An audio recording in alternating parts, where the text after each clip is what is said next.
Soy el pastor Sebastián Santamaría de la Iglesia Puritana Reformada en Argentina y hoy en este nuevo video vamos a tener un invitado especial, mi amigo personal, el pastor y profesor César Arévalo. Hola César, ¿cómo estás? ¿Cómo está, hermano Sebastián? Para mí es un gusto que me invite a su programa. Un saludo a usted y a todos. Ok, quisieses presentarte. Sí, como ya tal vez los televidentes, la mayoría me conocen, tengo la página Verdad Bíblica en Facebook, la cual muchos ya conocen. Mi nombre es César Arévalo. Soy ministro y también profesor y miembro de la Iglesia Reformada Presbiteriana a Todos los Santos aquí en Los Ángeles, California. Ok, hoy vamos a estar hablando un poco de historia, un poco de principios bíblicos acerca del gobierno de la Iglesia.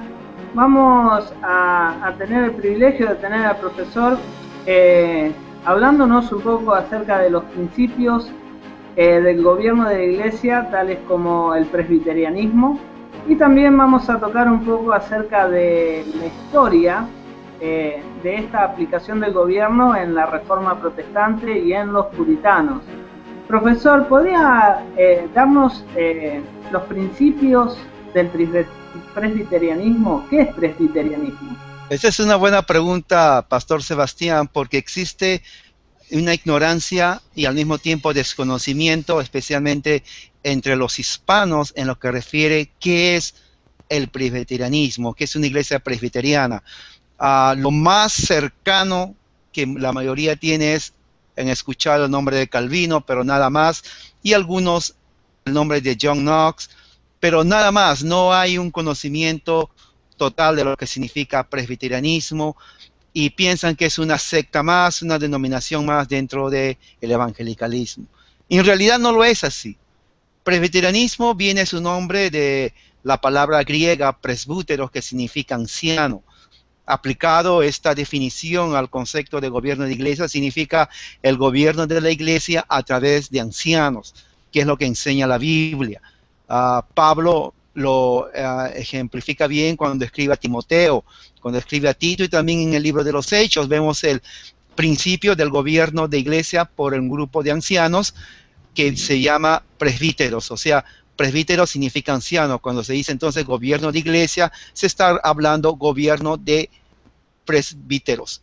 Presbiterianismo viene de eso. Sin embargo, su origen también se remonta hasta el Antiguo Testamento. Entonces vemos que el gobierno presbiteriano no fue una invención de Calvino, no fue una invención de Lutero, o no sucedió en el siglo XVII, sino que tiene bases bíblicas que van inclusive hasta el Antiguo Testamento.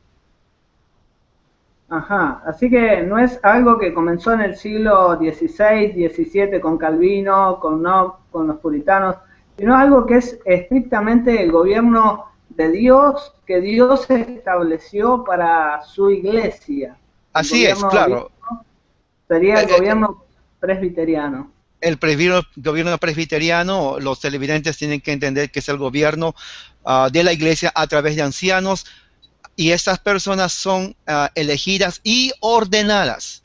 O sea, nadie puede asumirse o autodesignarse, ¿no? O autollamarse o autoordenarse pastor y pararse al frente si no está ordenado por la iglesia, por otros presbíteros anteriores a ellos, como Pablo dice, por la imposición de manos de otros presbíteros, lo cual significa que es un oficio, como tú lo dijiste, de derecho divino, ¿no? Ese es otro tema, otra terminología que los reformados presbiterianos dijeron en latín, jus divino, lo cual quiere decir el gobierno de derecho divino. Solo hay un gobierno escritural para la iglesia, y es el gobierno presbiteriano.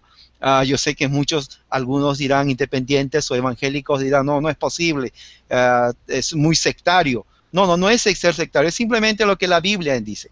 Y si nos remontamos al Antiguo Testamento, vamos a ver evidencia que Dios puso ancianos en el pueblo de Israel para gobernar a su pueblo. Nosotros, siendo el verdadero Israel por la fe en las promesas abrámicas, entonces Dios a través del apóstol Pablo también organiza su iglesia a través del gobierno de ancianos elegidos y ordenados. Nadie puede pararse a predicar nomás porque quiere hacerlo. Hay un orden y ese orden hay que respetarlo.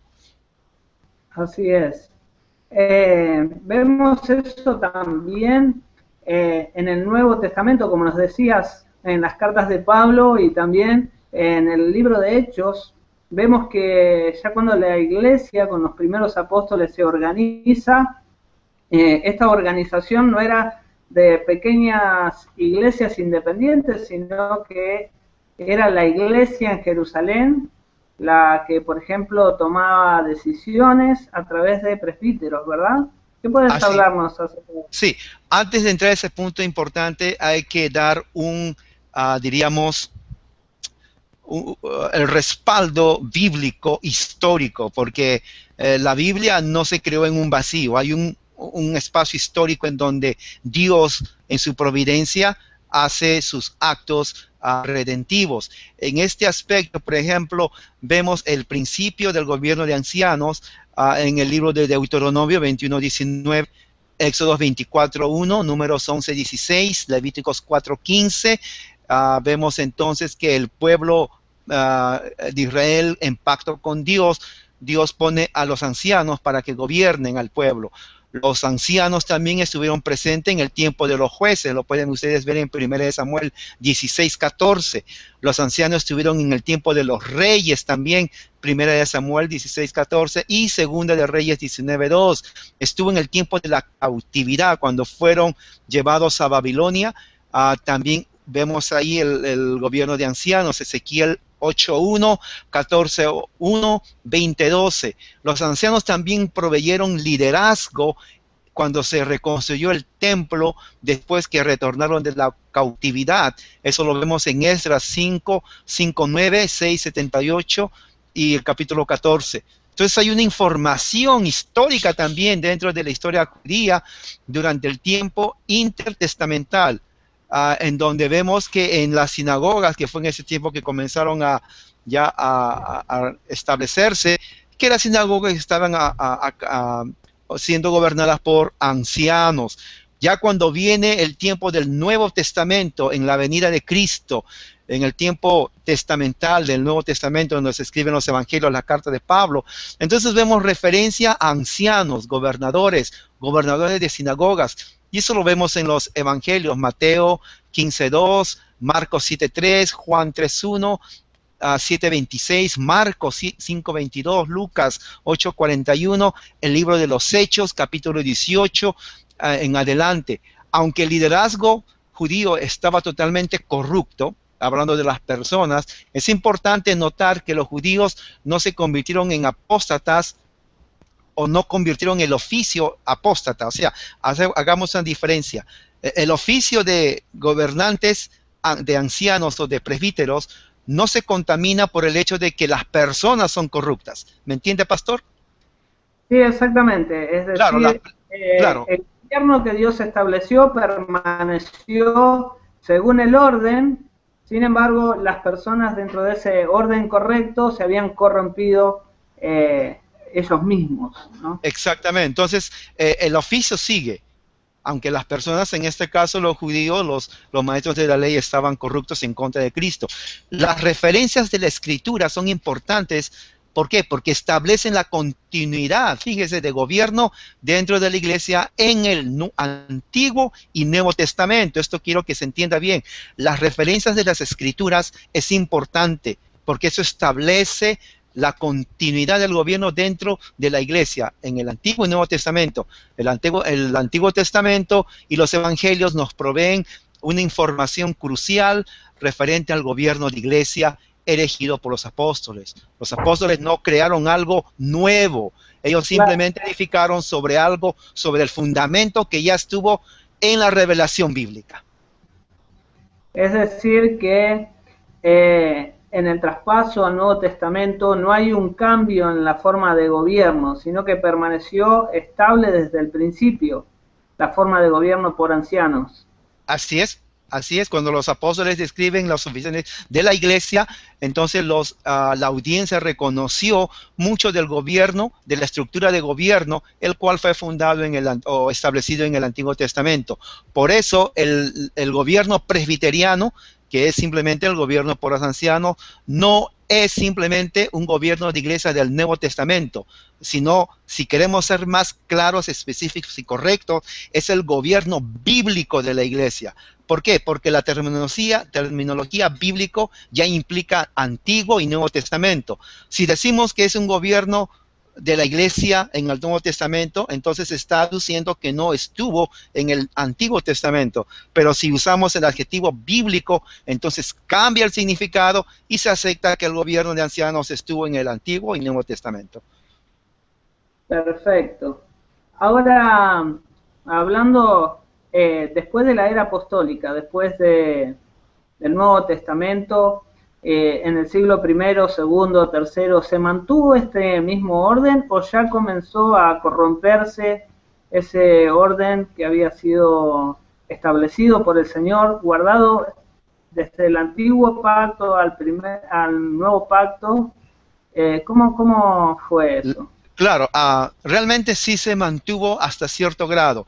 Hay cartas, hace unas semanas cuando estaba leyendo las cartas de los primeros padres apostólicos, una terminología que significa que las personas que fueron enseñadas o discípulos de los primeros apóstoles, la primera generación de padres apostólicos, diríamos así, ellos todavía en sus cartas mencionan, como por ejemplo la carta que hace Clemente a los romanos. Entonces ahí vamos a ver que él mismo menciona el orden de los presbíteros, ¿no? Él escribió en griego, entonces él menciona la palabra presbútero, que es anciano, y no solamente menciona la palabra, sino que él también hace mención del gobierno, que nadie podía quitar a un obispo, que es igual que un presbítero, o sacar a un obispo o ponerlo, sacarlo, sin el consentimiento de los presbíteros, o sea, de los ancianos de la congregación local.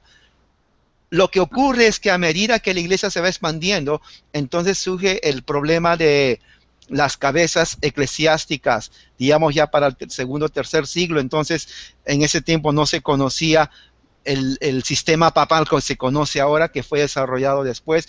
Entonces se va perdiendo un poco y se va generando una jerarquía que más tarde da origen a la jerarquía católica romana papal.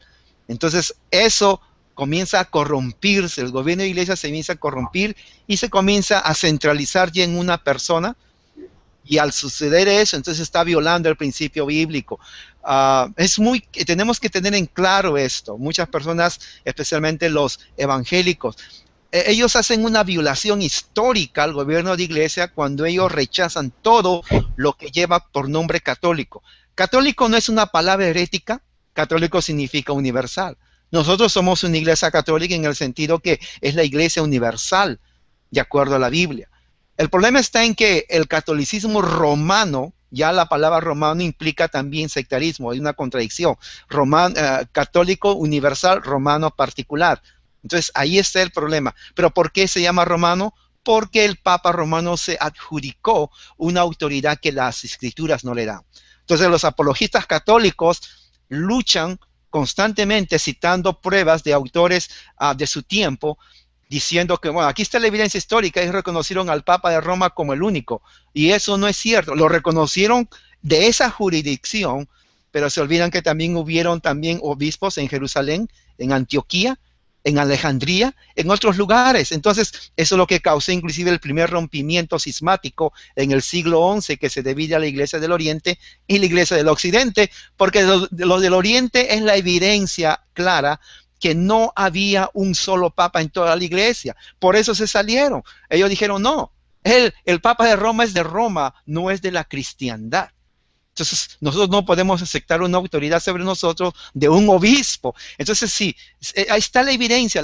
La separación del occidente con el oriente es la evidencia clara que no había la idea de un papa general en la iglesia como sucede hasta ahora. Entonces, vemos que hubo una corrupción, pero más adelante vamos a ver eso. Como tú sabes, esa corrupción de gobierno también influyó en la corrupción de la adoración. influyó en la corrupción del bautismo, en la corrupción inclusive de la liturgia cristiana, ¿no? Entonces son terminologías, partes de la verdadera iglesia, pero se corrompió a través de los tiempos hasta que, pues tú ya sabes, surge la reforma, pero es una historia que más adelante lo podemos desarrollar en detalle. Sí, sí, exacto. Más adelante vamos a continuar con esta serie de videos donde podemos ir incrementando paso a paso el desarrollo histórico. En la reforma, ¿qué aconteció con el gobierno de la iglesia? Porque sabemos que no hay un solo gobierno en la iglesia. Hay gobierno independiente, está el gobierno de Roma. ¿Podrías hablarnos un poco de esto? Claro, la reforma surge no necesariamente con Lutero. Lutero es el que pone, digamos, hace la decisión abierta, digamos, y diríamos de una forma formal ya de sacudirse de Roma. No quería él salirse de la Iglesia Católica, que es diferente. Tenemos que hacer una distinción. Los reformadores, el mismo nombre dice reforma, no querían salirse de la Iglesia Católica de Dios. Ellos querían reformar la iglesia por la corrupción del sistema papal. El sistema papal, le llamamos sistema papal porque no era el papa solamente, era el representante, pero había un sistema ya ingranado ahí en la iglesia que trajo toda la corrupción, y esa corrupción trajo como resultado ignorancia al pueblo europeo. Ellos no entendían, no sabían hablar, no sabían leer el latín. Entonces los sacerdotes que no tenían ninguna educación teológica eran ignorantes en su mayoría, y eran inmorales en sus vidas. Entonces enseñaban a una población europea ignorante cosas que ni ellos entendían. Entonces eso ya venía inclusive desde John Wycliffe en Inglaterra, los husitas. Entonces ya para el tiempo de Lutero, pues Lutero sabía lo que estaba pasando y no era el único que de la corrupción de los monjes, las monjas, el sistema papal, y una corrupción así en el sentido literal de la palabra. Entonces dicen, no, aquí hay algo que tiene que cambiarse. En el aspecto gubernamental, entonces Lutero fue al corazón, dice, el Papa tiene que salir. El Papa es el anticristo. El Papa está tomando decisiones que no están en las escrituras. Entonces es luchar contra todo un aparato político, porque ahí entra la política también. Entonces dijo, no, ¿cómo vamos a hacer caso a un hombre? Entonces viene toda el arma papal utilizando sus concilios, ¿no? Que viene a hacer política religiosa en contra de los reformados. Entonces Calvino toma lo que empezó Lutero. Lutero se quedó en la mitad. Calvino toma lo que empezó Lutero y desarrolla todo un sistema ya teológico, ya más centrado, más en detalle, referente a lo que es el gobierno de iglesia, que incluye adoración, que incluye liturgia, que incluye fe, que incluye confesiones de fe, que incluye lo que más adelante los pueblos reformados en Europa comienzan a desarrollar, confesiones de fe y catecismos. Entonces, son palabras, términos propiamente de la reforma. Entonces, para los amigos evangélicos no tienen que asustarse cuando escuchan palabras como catecismo, bautismo de infantes, liturgias, porque tiene un significado bíblico, histórico, doctrinal, eclesiástico. El papado había corrompido el significado de todo eso. Por ejemplo, nomás un ejemplo, el bautismo de niños. Ellos bautizaban niños no porque había un pacto, sino porque pensaban que si no se bautizaban se iban al limbo. Entonces para ellos el bautismo limpiaba el pecado original, cosa que la Biblia no enseña eso.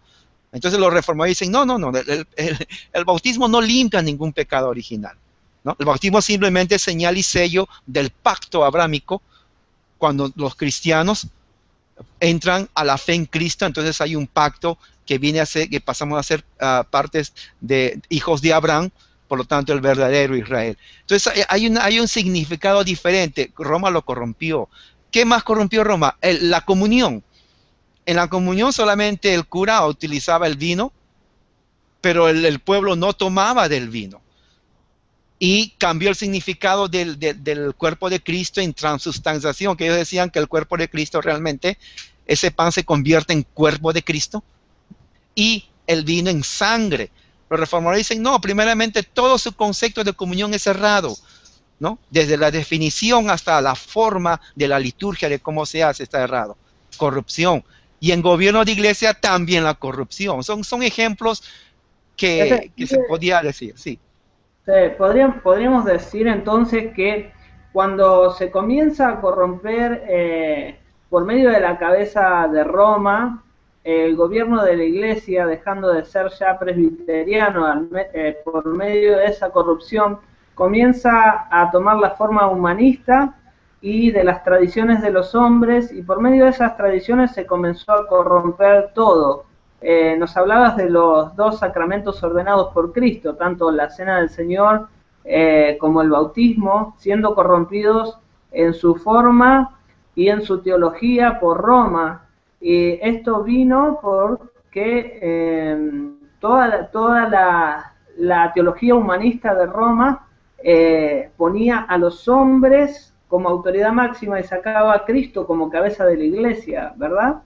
Así es, y hay evidencias históricas, inclusive desde el siglo III en adelante, en donde muchas congregaciones en el Asia, en el Oriente, no estaban de acuerdo con las políticas, yo llamo políticas porque eran decisiones políticas del Papa de Roma o del obispo romano. Ya él, lamentablemente, habían personas que estaban por política ayudándole también. Entonces, el poder del obispo de Roma se corrompe totalmente. Entonces, una forma de avanzar es adoptar las costumbres paganas de los pueblos, cristianizarlos, diríamos en su forma, para atraer gente, y la evidencia clara, esto es algo histórico, nadie lo puede negar, la evidencia clara de esta adaptación es simplemente tomar las tradiciones de los pueblos y ponerles nombre de cristianos, como es el ejemplo clarísimo de la adoración o la veneración de la Virgen María, o la Mariología, como se llama en el catolicismo. Mariología es una doctrina, una teología que ellos mismos lo crearon, no parte de la Biblia, ellos lo crearon usando tradiciones de los pueblos, el folclore de los pueblos, porque cada pueblo pagano siempre tenía una diosa. Entonces el catolicismo dicen, bueno, es fácil a esta gente traerlos al catolicismo romano. ¿Cómo? Dejar que adoren a sus propios ídolos, pero cambiemos el nombre. Esa ídolo, mujer que adoran, ya no se llama la diosa de ellos, sino hay que ponerle la madre de Jesús. Entonces, mientras ellos sigan adorando, van a ser parte de nosotros, no se van a sentir comprometidos a cambiar, solamente el nombre. Entonces, ese es un folclore, entre el folclorismo en la teología cristiana, se corrompe totalmente y por siglos, entonces se ha generalizado. Cuando vienen aquí los conquistadores españoles en el siglo XVI a Latinoamérica, México, Centroamérica, Sudamérica y Perú, ¿qué es lo que traen? La misma teología corrompida a los indígenas. Entonces los indígenas que nunca escucharon nada de nada, la primera impresión cristiana, entre comillas, que ellos reciben, ¿cuál es?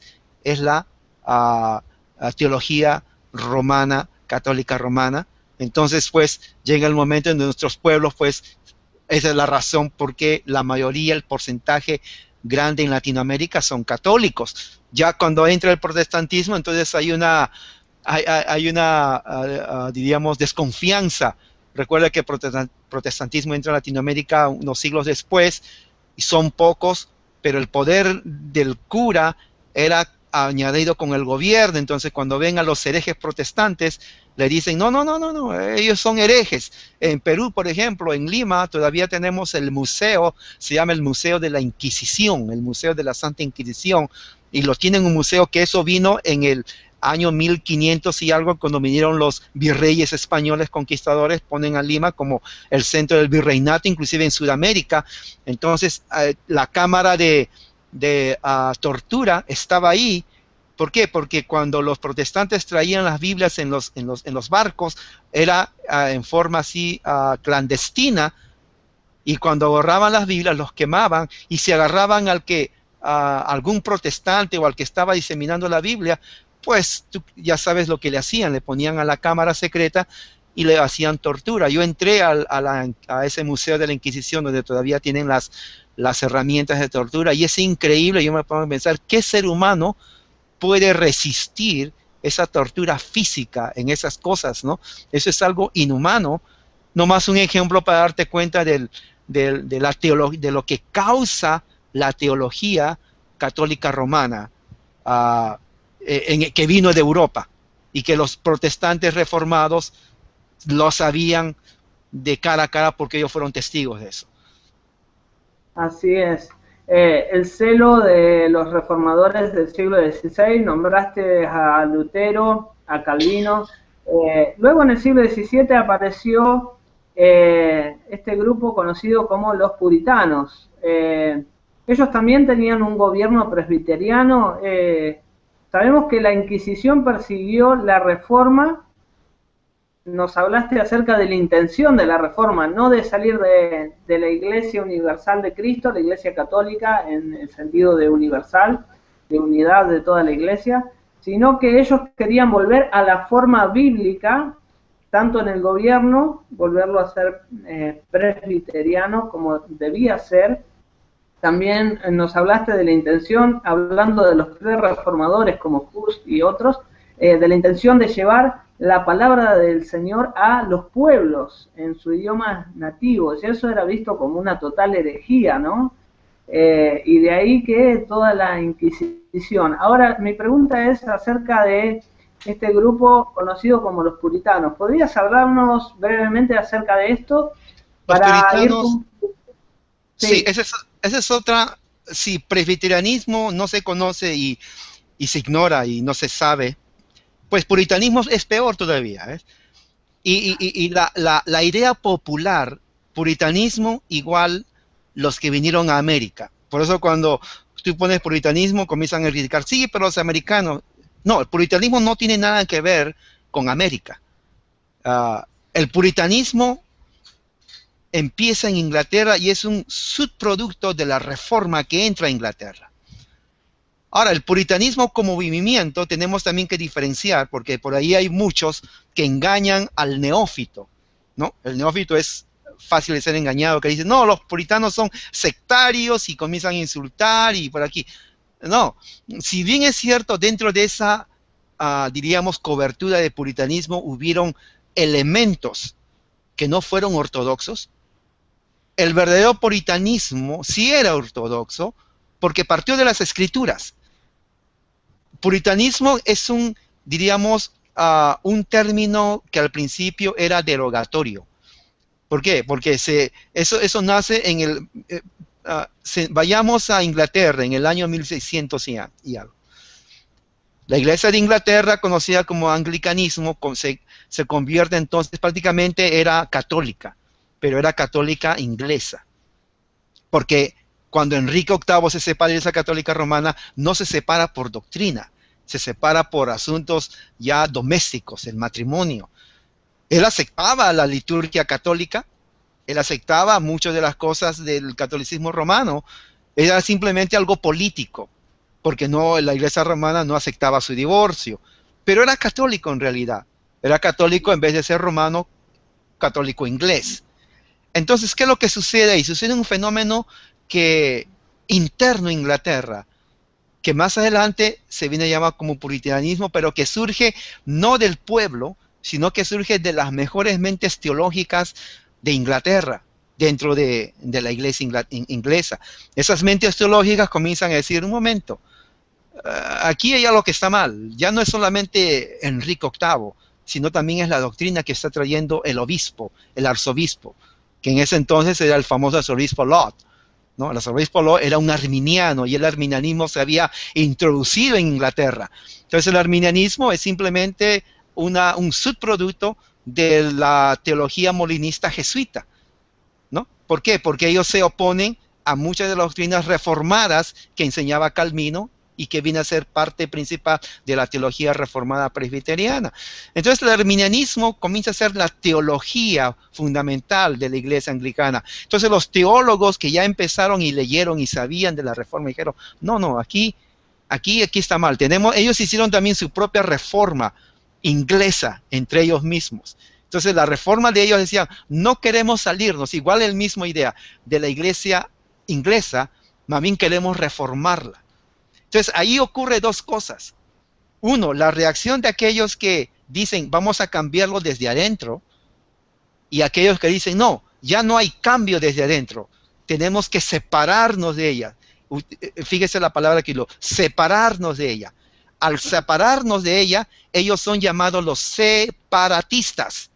Los separatistas que más tarde son los independientes. Un paréntesis en ello. Los separatistas no son presbiterianos. Los separatistas simplemente son aquellos que rechazan totalmente el sistema eclesiástico y ellos son los que más adelante vienen y emigran a los Estados Unidos de América. Los separatistas, muchos lo llaman puritanos, pero en realidad su nombre más específico serían separatistas independientes, porque ellos siguen su propio gobierno independiente.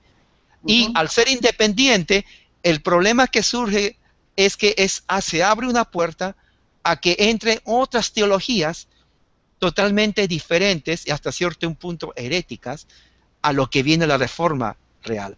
Entonces, el puritanismo ortodoxo se centra en aquellos que se quedaron en Inglaterra y desde ahí comenzaron ellos a trabajar, a cambiar la teología arminista utilizando la teología reformada. Entonces, son ellos, y no solamente es eso, sino que los puritanos, hablando ya de este grupo, no eran ninguna secta, como alguien dice por ahí, escribiendo tonterías, de que son visionarios o místicos. No, nada de eso. Eran personas que eran los mejores mentes teológicas de la Universidad de Oxford, de la Universidad de Cambridge. Eran personas que sabían lo que estaban haciendo, teólogos en el aspecto reformado, y esa es la razón por la cual eran odiados, al punto que fueron perseguidos. Y esa es la razón por la cual el movimiento puritano, dice un historiador, dice ahí, es una tristeza, dice ahí, que Inglaterra expulsó a sus mejores hijos teológicos, a las mentes más grandes. ¿Quiénes eran? Los puritanos. En una época donde no había internet, no había electricidad, no había computadora, no había ni siquiera la máquina de escribir, todos estos escribieron miles de volúmenes de pura teología reformada, ortodoxa, en donde si uno nomás abre un volumen de uno de ellos, yo creo que llega el momento en que cuando tenemos que morir no hemos leído ninguna de sus obras en su totalidad. Y es pura teología. Por eso cuando alguien me dice, hermano, ¿a quién leo para aprender? Bueno, vea los originales. Yo nunca voy a poder recomendar a que lean a los reformados o calvinistas, porque no son los originales. Tenemos que entender que tenemos que leer a un Perkins, a un Owens, a un Cartwright, a un Chandler, tenemos que leer a un Gillespie, a un Rutherford, tenemos que leer a infinidad de autores puritanos ortodoxos que han escrito de acuerdo a la palabra de Dios, una teología profunda. Lamentablemente las obras de muchos no están en español, las que están en inglés son pocas porque la gran mayoría todavía está en latín. Entonces, si no conocemos inglés, pues mucho vamos a conocer latín. Y en latín hay muchas obras que ni siquiera se han traducido al inglés. Y las traducidas en inglés, algunas están en inglés antiguo. Y el inglés antiguo ha cambiado, no es el mismo de hace 300 años.